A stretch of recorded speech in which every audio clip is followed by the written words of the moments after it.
I was never really a runner. The way I see running is a gift, especially when you have stage 4 cancer. I'm Anne. I'm running the Boston Marathon, presented by Bank of America. I run for Dana-Farber Cancer Institute to give people like me a chance to thrive in life, even with cancer. Join Bank of America in helping Anne's cause. Give if you can at BofA.com/supportAnne. What would you like the power to do? References to charitable organizations is not an endorsement by Bank of America Corporation. Copyright 2025. It's time for basketball, and Uber Eats is dropping deals on game day favorites to keep you locked in on the action. Like when you're craving a buzzer beater, but also buffalo wings. Or when an upset makes you want to ugly cry into a pizza. And right now, Uber Eats has game day deals from Burger King, Buffalo Wild Wings, KFC, and hundreds more local favorites. So you can keep your eyes on the ball and your hands on a burger. Order now, only on Uber Eats. Product availability varies by region. See app for details. And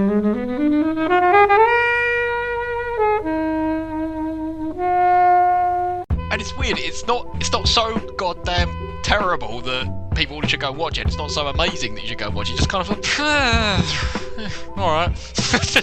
It's a film. But no, we are led to believe that her ex-boyfriend is the only person who can recognise her by sight.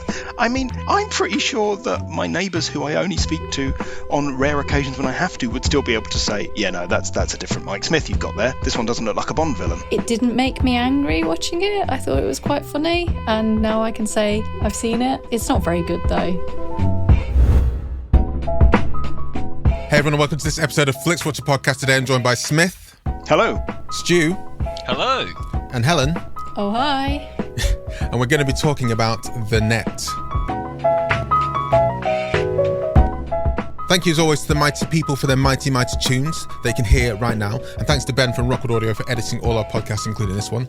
Please do remember to head over to Spotify and Apple Podcasts and Pocket Casts, where you can give us a massively growing review and 5 stars. And if you want to join in the conversation with us on social media, we're on Twitter at FlixWatcherPod, or on Instagram at FlixWatcher, or on Threads at FlixWatcher, Blue Sky, likely at FlixWatcher, and also TikTok at FlixWatcher, although the last two, I don't think we've put anything there. But hey, come and join us if you're on those platforms. Hello, film fans. Welcome to this episode of Flixwatcher podcast.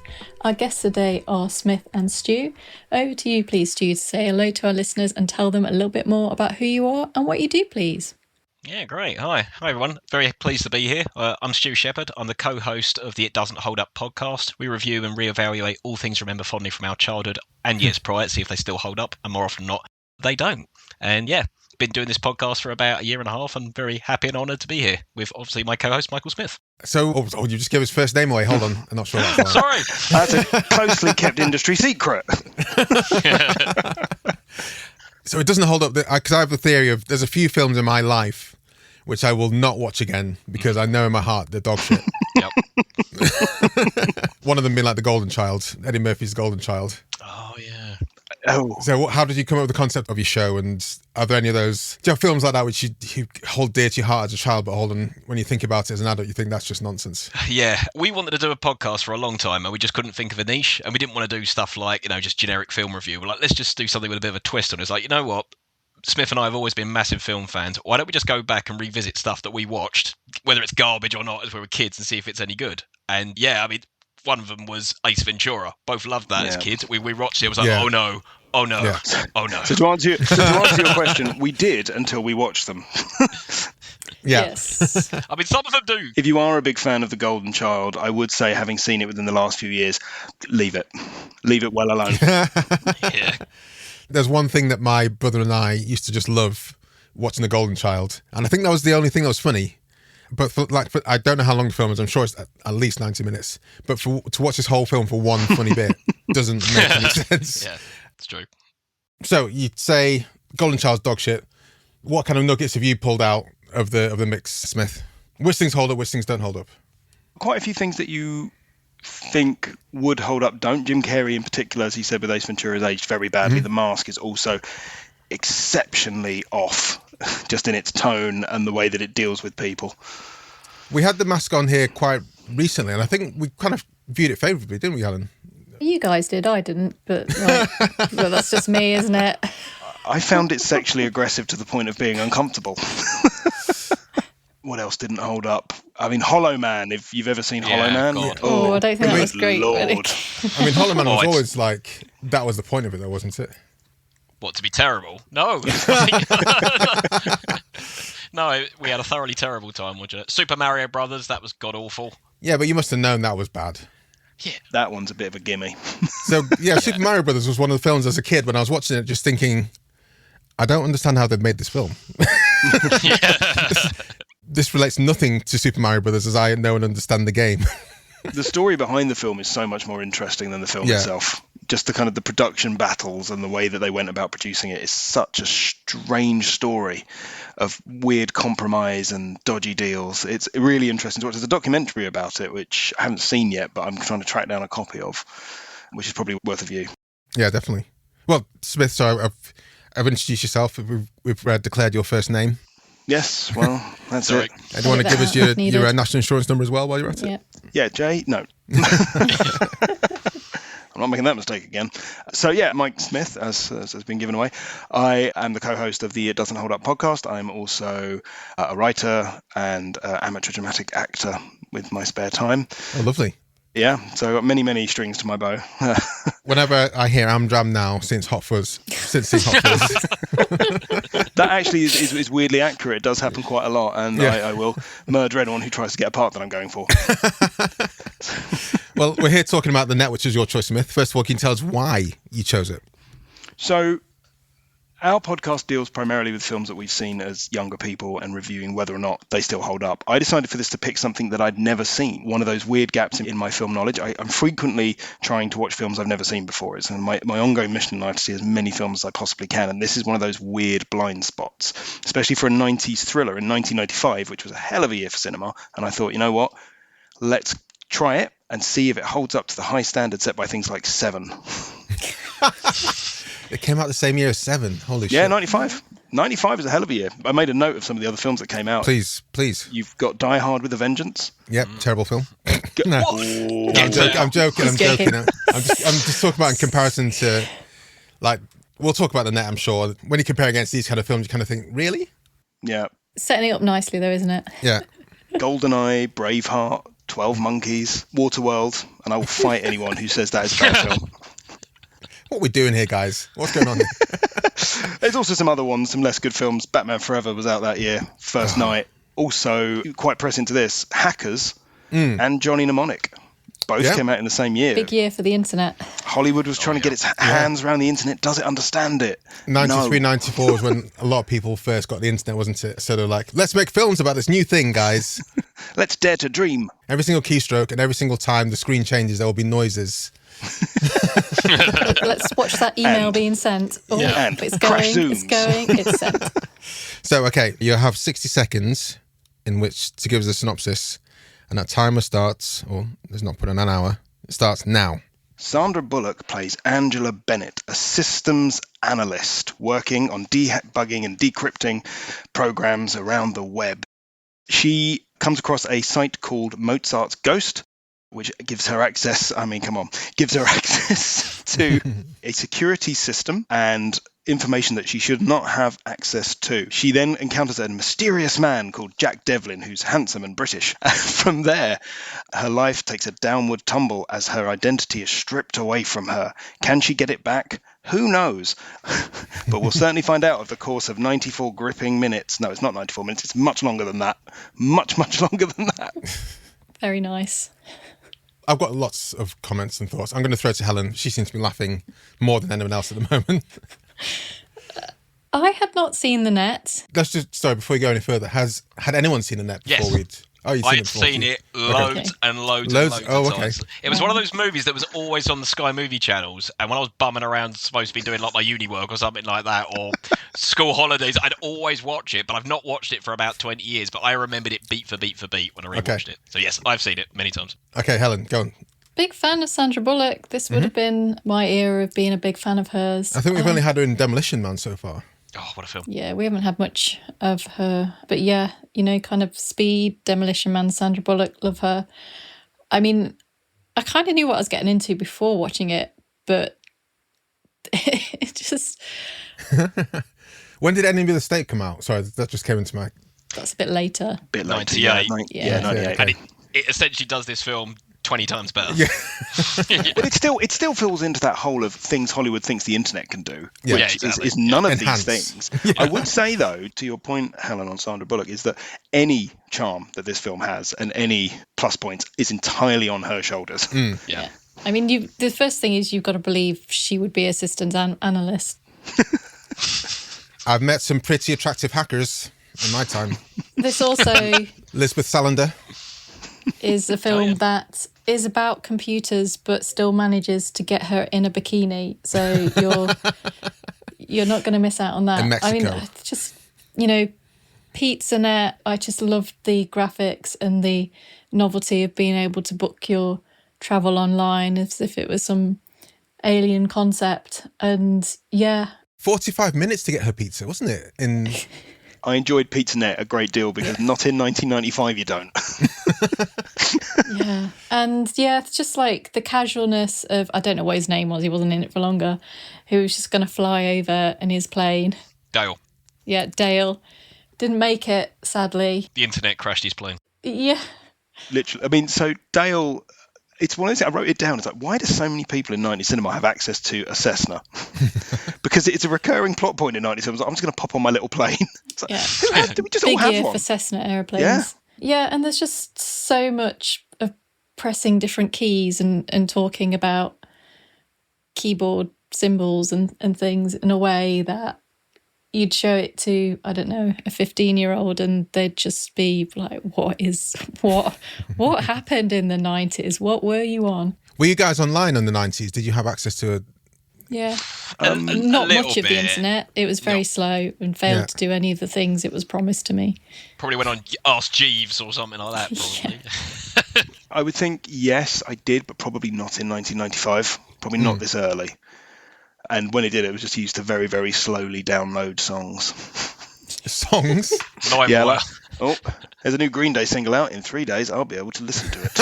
Yeah. No, that was later than 95. Because I remember... LimeWire was the noughties. But like trying to have like chats online, but it wouldn't load, and trying to look at pictures, but you'd kind of get the top bit and then nothing.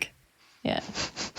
But yeah, I mean, it's a film, isn't it? It exists, and it's definitely a film. Yeah. Why is it 2 hours? I don't really know. That is a question. That's where I went wrong in my synopsis. And poor Alan, like, there's a character called Alan. He's a shrink, an ex-boyfriend, gets caught up in it, and he dies. Well, to be fair, Alan is played by Dennis Miller, who's a very big pro-Trump supporter in the US. So I wasn't overly fussed when he died. I also got a whiff of manipulating his patients to then become his girlfriend when he also has, a wife. Yeah. So I didn't have that much sympathy for the man. I'm sorry. It was like back all over. It was a proper... I mean, when they reunited, they were both arsey to each other. Like, he picked her up, but she was arsey to him. And I was like, dude, he's just picked you up. You've sight unseen, you just said, can you pick me up? And he's picked up and you've been an arsehole to him. But also he was like straight trying to get his hand into her trousers. I was like, this isn't a good relationship basis whatsoever. And they thought and she rang him because they thought they wouldn't be able to find him because reasons, which made no sense. The tracing tactics in this are vague. Because he's a medical profession and all his records are confidential, they won't be able to find him. But they're... What? Yeah. Fuck off. Sorry. Yeah. Also, we are... I mean, he's... I wrote in my notes, he's the most 90s looking man in the world. From his big, shapeless suit to his shapeless beard to his floppy hair. His casual use of his patients. It is a very 90s vibe. Yeah, speaking of floppy disks, hey, all that power that one green disk held. 1.44 megabytes. I used to be able to it was corrupted. Hundreds of documents in there. What could you even put on a floppy disk? A Word document? How are they going to put on some virus or whatever? No. Nonsense. No, but back then, a Word document, you could put loads of Word documents on a floppy disk. Now you can't you can diddly squat. I accidentally download an image and it's like 15 megabytes. I'm like, what the fuck? And what you can put on there is access to the Gatekeeper program. Like Mozart's Ghost, yeah. Yeah, there's a website called Mozart's Ghost. I mean, the reason why that link was on there in the first place, I don't think that's ever made particularly clear. I don't think it's ever fully explained why the link is on Mozart's Ghost. And what is Mozart's Ghost? Is it a game? What is it? What is it? It's never really adequately explained at all. None of it's adequately explained. I mean, the entire driving force behind the movie is like, you got this Jack Devlin character on it. And by the way, the one thing I will give it is that it didn't hold the reveal of him being a villain until late in the film, because it was patently obvious from the second he walked onto screen that he was a villain. It was like, and I was like, well, he's a villain. It's like, twirling his he's the bad moustache. guy. And then telling a story about Breakfast at Tiffany's, which I think was meant to be a romantic comedy meet-cute, but made him sound like an absolute maniac. So, I believe myself to be the cat from Breakfast at Tiffany's. Run away. Don't spend time with this man. Certainly don't go to a secluded second location. Yeah, because that was when I first saw him, I thought, okay, he's possibly a wrong-un. But then when he started like listing out all the exact same things that she likes, the Gibson, for example, or whatever it's called, the Gibbons cocktail. The Gibson, yeah. The Breakfast at Tiffany's, and she was like, and she just lapping it all up. Lapping it all up like, oh, this must be the most perfect. He's a hacker. He likes all the things I like. He's here with me. And, guys, there can't be anything wrong with him. And I just thought, that was the thing I found, that's the thing I found hardest to swallow, is that at no point did she feel that she's been manipulated in any way, shape or form. With the Gibson as well, when he ordered it, I'm really glad that the barman knew that he meant a cocktail onion and didn't just bring it back a martini with a whole onion just shoved in it, because he didn't make it clear. I was very confused by that and didn't quite understand it, so thanks for explaining that. It's a horrible drink, is what it is. Sounds horrible. horrific. Why would you want that on the beach? You want a nice cold beer or something. Drink the No, it really makes sunshine and sand more palatable. Onions. This episode is brought to you by Walmart. New beauty is in bloom at Walmart, and it's all about springtime radiance. From Drybar, Tula Skincare, and hundreds more available online, Walmart has the premium brands you want and this season's on-trend products for flawless, glossy hair and hydrated skin. Big name beauty brands? Check. The things you love? Check. Find trending spring beauty and all you need to look and feel gorgeous at Walmart, on app and online. Acura's all-new ADX, a compact SUV that isn't just built for one thing, it's precision-crafted for everything. To escape the grind with available all-wheel drive. To go with your flow with available Google built-in. Hey Google, turn it up. Okay, turning up the volume. And crafted to be heard with an available Bang & Olufsen premium sound system. The all-new Acura ADX, crafted to match your energy. Acura, precision-crafted performance. Take your vibes and go, go, go, go. Google is a trademark of Google LLC. This episode is brought to you by Indeed. When your computer breaks, you don't wait for it to magically start working again. You fix the problem. So why wait to hire the people your company desperately needs? Use Indeed's sponsored jobs to hire top talent fast. And even better, you only pay for results. There's no need to wait. Speed up your hiring with a $75 sponsored job credit at Indeed.com/podcast. Terms and conditions apply. This episode is brought to you by Loom by Atlassian. Are you feeling stuck at work? Get your team unstuck with Loom video messaging and move work forward. Use Loom to simultaneously record both your screen and yourself to share a quick update, provide feedback, train a colleague, and everything in between. Plus, add Loom AI to your meetings for instant written notes and recordings. Try Loom today at Loom.com. That's LOOM.com. They're in Mexico, the tequila sunrise, mojitos. Yeah. Lots of tequila is abundant. An oniony cocktail. It's like, come on, guys. Yeah, it posits a world where the internet not only is rife in 1995, but has the ability to render people's memories and eyes redundant, and a world in which CCTV doesn't exist.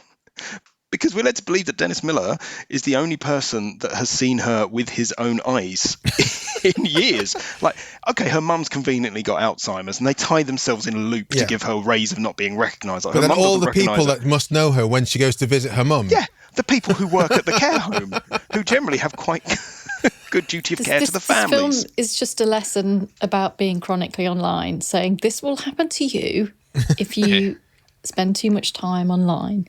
Your house will be sold in 3 days if you spend too long online. The landlords won't recognise you. It tells you that if you go to visit your friend in the hospital one day and speak to a nurse, the next day when you go back and he's mysteriously died, she won't remember your face. And in fact, we'll just insist that you're someone called Ruth Marks. Once you turn into Ruth Marks, when she's on the phone, random person comes up and says, "Hey, is this you? Are you Ruth Marks?" No, I'm not. Okay. But if I sign this, will this mean I'm Ruth Marks? Yeah. Signed thing. Now she's suddenly Ruth Marks with a recovery passport. I thought, that's not how these things work. You have to queue for hours in a place. You have to go to an embassy. There's so many things, guys. Yet I quite enjoyed it. Really? I mean, I tried to get over the silliness of it. Because it's kind of got that classic Hitchcockian thing, right? Where it's wrong, person wrongfully accused, goes on the run, people are out to get them. The North by Northwest thing. Yeah, North by Northwest, 39 steps, all that kind of stuff, right? But what you have it then is filtered through a fad, which it was at the time of trying to get the internet into films. You have a workmanlike director, if I'm being generous, who decides that every time she's typing or going into anything, it's going to crash zoom in on the screen, crash zoom in on the wire, do some flashy editing, unnecessary slow-mo, because why not have a little bit of it here and there? And it just makes it all... And you've got like Jeremy Northam, right? He's the villain, right? He's obviously the villain, and they didn't hold around on that. Great stuff. He then decides to turn into a cackling madman the second he's revealed as the villain. He goes from being suave to being a complete lunatic in about 30 seconds flat. It's as if he saw Alan Rickman in Prince of Thieves and decided, that's what I'm going to do. Swing for the fences. And then drives around in his car with a laptop in the passenger seat. And that photo permanently on the sunblock. Oh, but why? Why have you still got that photo? Yeah, he then sort of gets weirdly sexual with her a couple of times in ways that doesn't ever really pay off. It's all very, very odd. Probably paid off for him, his character. Oh, yeah. Well.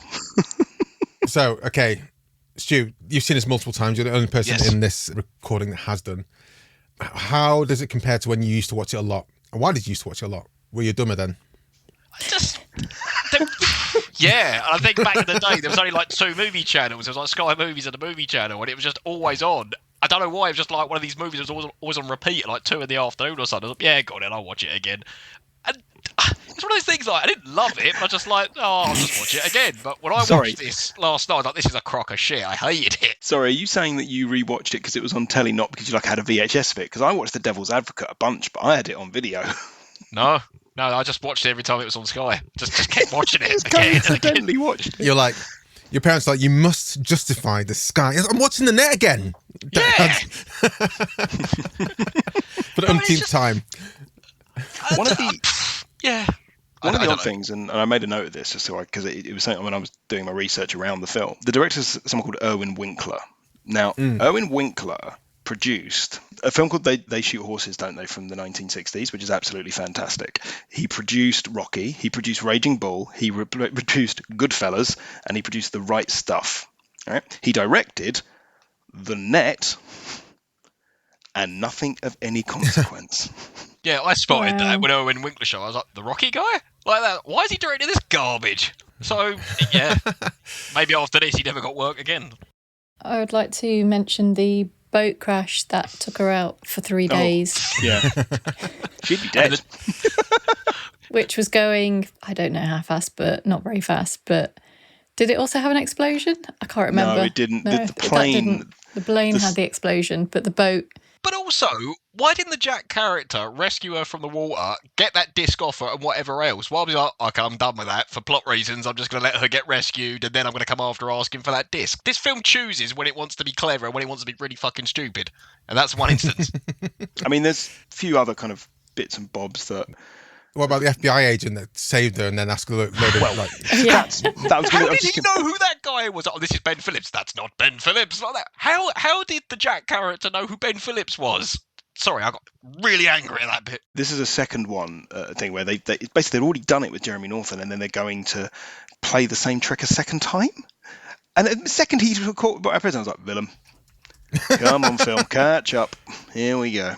There's also all the stuff at the beginning. The first line of dialogue, I think, is the senator that kills himself, who wanted his line of dialogue is so this really is reality. And I was like, yeah, that's a great way to start. Well done.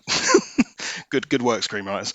And then they've all the stuff about him committing suicide because he thought he'd contracted AIDS. That all felt very weird and very shoehorned in and very uncomfortable. It was like, I think obviously it was a big thing in the 90s, but maybe don't put it in your stupid thriller. And also, why did they think he was going to shoot himself if he got AIDS rather than just seek, medical help? Because he was a terrible homophobe. That was it was bits of dialogue later. He was a terrible homophobe. Oh, right, okay. And so this was part of their grand plan to get rid of the people they don't like, find the one thing and exploit it. And it's like, well, or as proven with Jeremy Northam, is you could just shoot him. Like, he seems to have absolutely no problem just murdering people for the sake of his job working as a security consultant for a tech firm. The main owner of which, who is the main villain, has not a single line of dialogue in the entire film. You just see him on video screens. Oh yeah, also, one more thing. I love the fact that when Sandra Bullock's character, Angela Bennett, gets replaced by the fake Angela Bennett, that Angela Bennett goes to work at her old workplace and no one has recognised that she's now being replaced by someone else. But no, we are led to believe that her ex-boyfriend is the only person who can recognise her by sight. I mean, so stupid. How? I'm pretty sure that my neighbours, who I only speak to on rare occasions when I have to, would still be able to say, yeah, no, that's a different Mike Smith you've got there. This one doesn't look like a Bond villain. Did that neighbour, like, who sold her up the river, did she hate her so much that she didn't want to, because she clearly recognised her but didn't want her to live there anymore? Was it yeah, that was it, yeah. The only inkling we got of that beforehand was that when the neighbour was putting the bins out and she's getting the package from FedEx, she's like, oh, there's that Sandra Bullock. FedEx. With a FedEx. I don't like this. Spend time on the internet. This weird nerd. And my final point before we go to the scores is Helen talked about floppy disks, but sending floppy disks via FedEx seems like completely redundant to my. I know the internet was slow, but surely that was a slower way to get data across different places. That's a really good point. You have the internet. Do you know what you can send via the internet? Data. It's kind of what it's for. That and ordering pizza. And I never got why he was sending that disc anyway. I was like, why is he sending her this? Is it just I found something cool? Because MacGuffin, going back to Hitchcock, you need a MacGuffin. Yep, and the MacGuffin is the virus in the form of this disc. Yeah. It's Chekhov's floppy disk, as we all know. Also, at the beginning when she's debugging that game, it's like, that is Wolfenstein. You're just playing Wolfenstein 3D. That game was great. Love that game. Should we head to the scores? Yeah.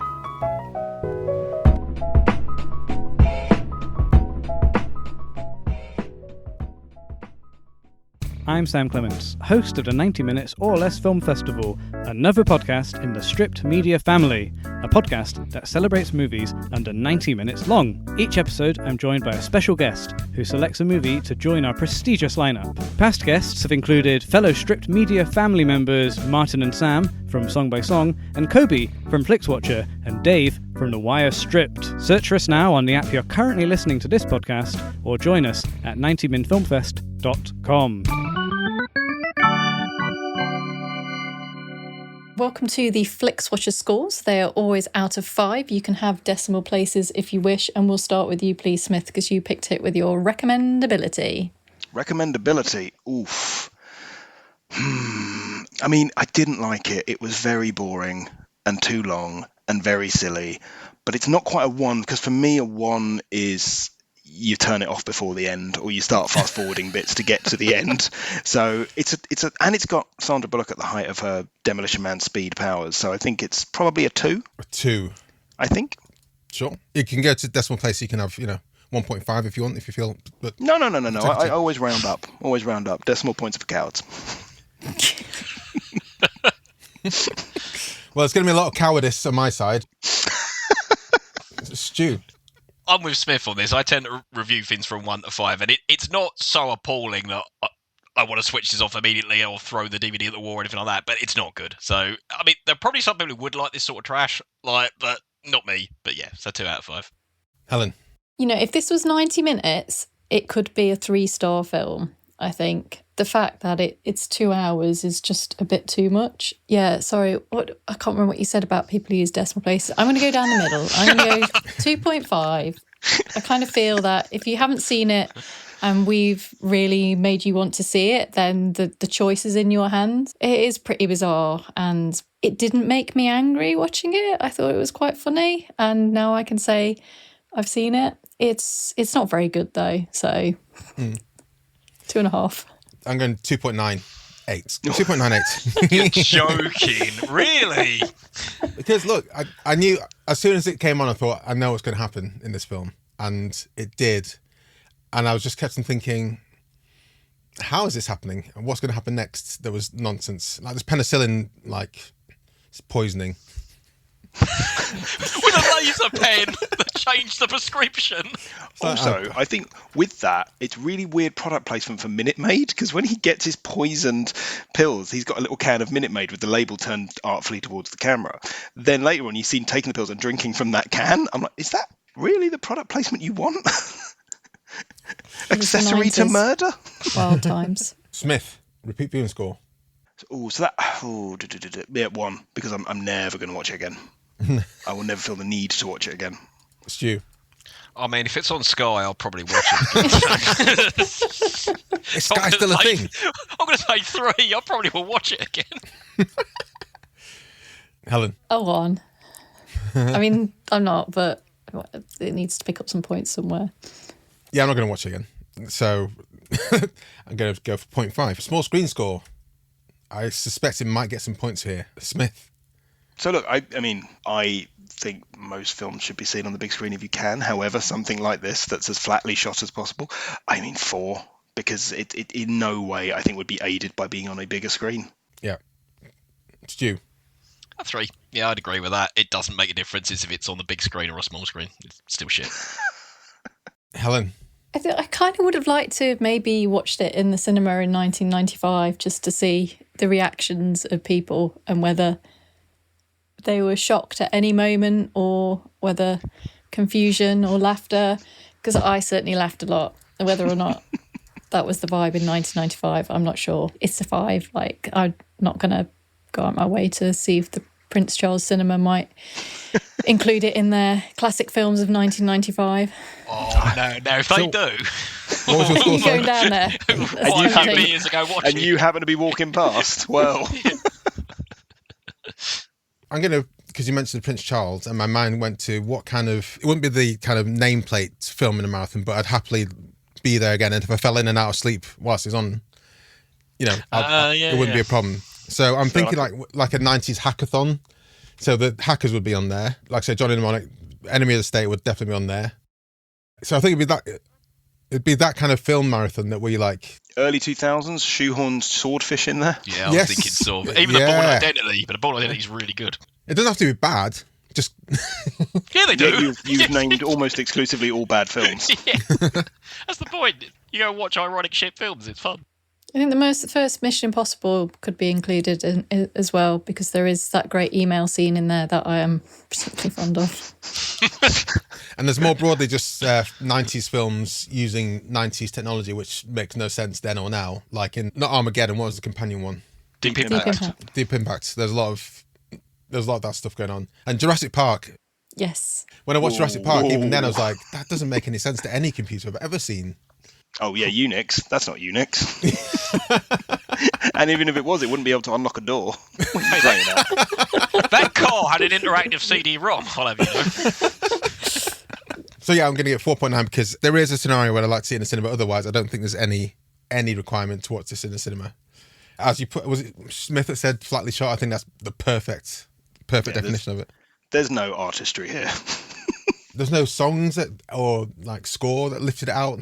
No, it's got that really weird cover of Whiter Shade of Pale, which it plays. Oh, the Annie Lennox version, isn't it? Is that the Annie Lennox? Yeah. Oh god, it was bad.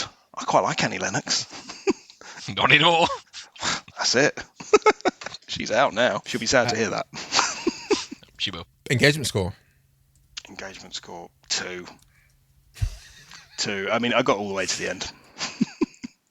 Stu. 2. Yeah, 2. Ironically, I watched it with my wife, and she kind of liked it because she likes all this trash. She's like, yeah, but this sort of shit can happen. I was like, no, it can't.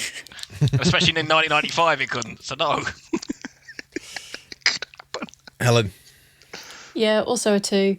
I loved like the this kind of era that like the stuff that happens is in the computer, and like if you smash the computer, it's over. There's that bit where she just smashes the computer in the hospital. And it wasn't the computer. Zoolander. That was the monitor. It wasn't the computer. It doesn't That's matter. not how I just computers like that. worked back then. It was just that was. You don't know that though. It's in the computer. But it wasn't a Mac thing. The computer was the thing. It was just a monitor. These are purely PC. That was a Dell or a Micro City or whatever nonsense back then. It doesn't make it okay. No, it doesn't. I'm going for a 2. That gives an overall score of 2.49250. Pretty much straight down the line there. You know, it's a coin toss, guys. If you're listening, whether you should watch this, I'd say have a go. Don't, you know, have your second screen. Have your third screen. I mean, I would generally always say give it a go. Have your own opinion. You might love it. You're wrong, but you might. Yeah. And it's weird. It's not so goddamn terrible that people should go watch it. It's not so amazing that you should go watch it. Just kind of like, all right. It's a film. Wasted some time. Okay, so 2.49. That's fine. Smith. It's not like the worst film we've had on. No, like, not at you know, all. it's just. It's not the worst film I've seen this weekend. Smith and Stu, can you tell us where we can find you guys online and say goodbye to the listeners? Yeah, sure. We're on Apple and Spotify podcasts. We're also on YouTube at It Doesn't Hold Up Podcast. We're on Instagram at It Doesn't Hold Up Podcast. We're on Twitter, X as it's now known, at It Doesn't Hold Up Pod. And yeah, we're on other places where you can find podcasts. So yeah, please hit us up, listen, subscribe, follow, and yeah, thank you for having us. Helen and Kobe had a great time. Thank you so much. Yeah, thank you. Really enjoyed it. Cheers, Thanks guys. for coming on. Bye. Enjoyed this episode of Flixwatcher podcast? Why not leave us a 5-star review on iTunes? You can also follow us at FlixWatcherPod on Twitter, and we're at FlixWatcher on Instagram. Thanks as always to the mighty people for their mighty tunes and Rockwood Audio's editing skills. If you're looking to get your podcast edited as sweet as this, get in touch with Rockwood, ROKK Wood Audio. Tell them Flixwatcher sent you.